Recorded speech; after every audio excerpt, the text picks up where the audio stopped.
Subscribers have just doubled. Yeah, you got 2. You're worried about the plant now, aren't you? I'm making sure the plant's right in the middle just so It actually is as well, slightly. Would it upset you more? It is in the middle now, though. Would it upset you more if I won't cushion like that and won't cushion like that? I don't think you'd be able to see it. That's good. Right, we'll leave the cushions like that. Okay. Because I'm cantankerous. Right. Say hi, guys. See you later. Welcome back. Welcome back again to a completely different day. Wednesday calls again. What? What a coincidence. Weird. Anyway, let's drink some beers. Part 3, final section of the tasting videos. It's our favourite part. Because it's the strong ones. They're all, can we just say before we do them all individually, they're all 11%. So, great. it saves me. Don't want to say which is the strong one. What we're going to start with? I think we should. Tipsy in Tennessee. Yeah. I think we should start with the middle one. Okay, so this is an Imperial Stout. This was Debauchery 2. Debauched. It was aged in a bourbon barrel for as long as it took to taste of delicious vanilla and bourbon. Did we find marked difference between Debauchery 2 and Debauchery 1? Debauchery 2 was a lot sweeter. Correct, it was, and wasn't it? thicker and more sweet cocoa. Yeah. I actually found it more unbalanced. But it just carried. You know what? If you put a Munzen on the bottle, you'd be selling it for £19 a bottle. So I think that as actually, I much prefer the barrel aged version. 100%. I think that the wood. It's taken away that sweetness. Yeah. Yeah, really good. So this has been bottled for quite a while. We've been waiting for a chance to release it. So it does have. We're paused with a little bit of a. How long did this beer find its way into its barrel cocoon for? I hate it when you ask questions like that. You can just make it up though. It's about 5 months. I think it was 9. It was 9. Okay. So there we go. It's got a lovely tan head. It has got a nice nice pour. It doesn't smell overly sweet. No, it doesn't. You can smell the slight wood. You can smell the slight bourbon. If I'm slurring my words, it's because I didn't just drink 4 other bottles of beer before this. That was a completely different day. It's almost got, after the initial sweetness and stoutiness and coffeeness and stuff like that, it's almost got a slight vinous character underneath it, doesn't it? Yeah, I get a little bit of vanilla. Almost Definitely like get vanilla. custard notes on the end. I mean, if you're looking for a sweet, delicious, barrel-aged Imperial Stout, this is what you're looking for. The barrel has done that wonders, you know. Tell us about the Black Barley wine. Basically, weirdly, it started with me and you behind the bar mixing 2 drinks. Yes. Which was our Belgian quadruple. Yes. And our Imperial Stout. Yes.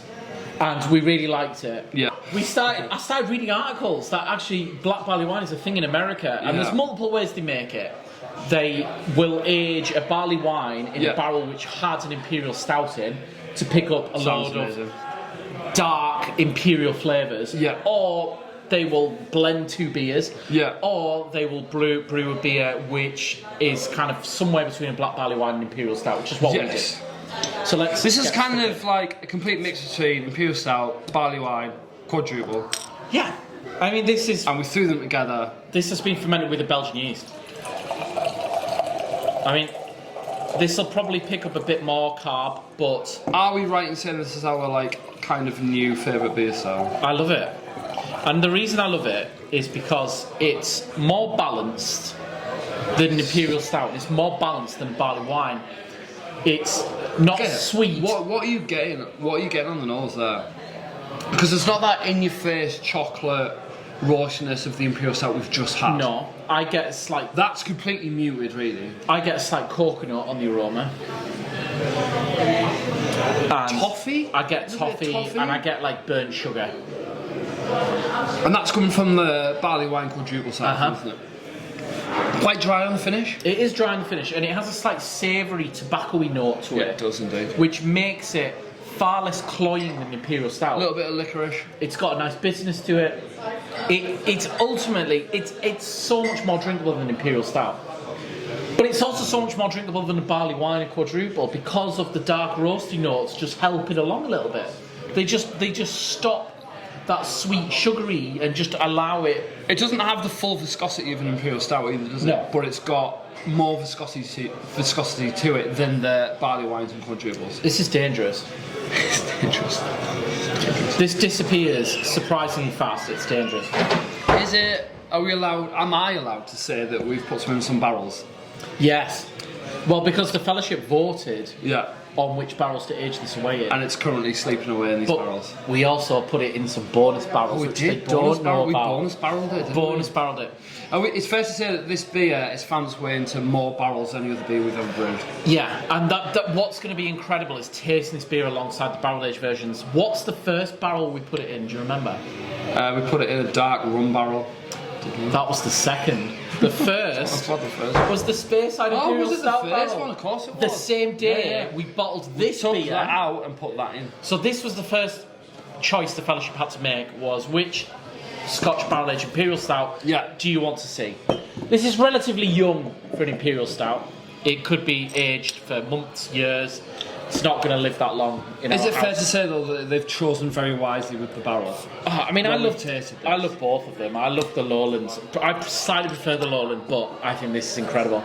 Despite the fact I love the Lowlands, this is still, I think, one of the best barrel-aged stouts we've ever made. Now, This was Debauchery 3, this is Debauchery 3. which didn't carry the same sweetness as Debauchery 2. No, I use that term tobacco for the. I think out of the 3 Debaucheries we've brewed, we were more happy with the third. I'm would you say? happy with the third one. It's ever so slightly thinner, but it's more grown up. It's more adult. This isn't one for the kids. Don't let your kids drink this. That's frowned upon. Absolutely. I mean, you can smell that whiskey a mile away, can't you? Not in a harsh, aggressive whiskey way, just in a.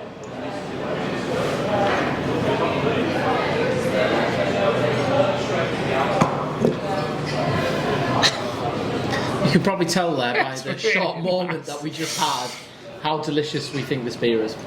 Vanilla, caramel, Port, the Speyside whiskey, slight honey, red currants. wood,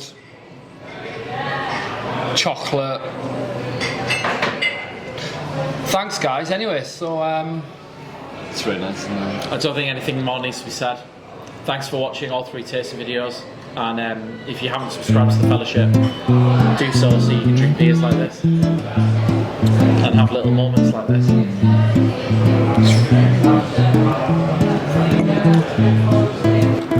Yeah. Do you want a beer? No. No. We are actually, they just don't know it. This is a rosé, Yeah. and then what we did, We liked it fat. can you move away from the camera? You just touch the camera. You get out. Why don't you just get out? Get out, shot. Get out, go. Both of you!